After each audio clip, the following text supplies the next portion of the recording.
Our scripture reading for today is from the book of Romans chapter 14 verse 1.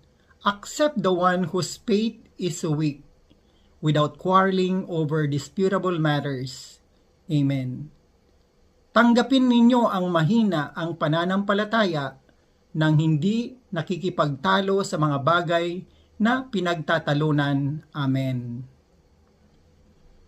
Nung bumaba si Kristo sa lupa ay ang kanyang mga hinahanap ay ang mga taong wala sa kanya. Hindi niya hinahanap yung mga taong nananampalataya sa kanya.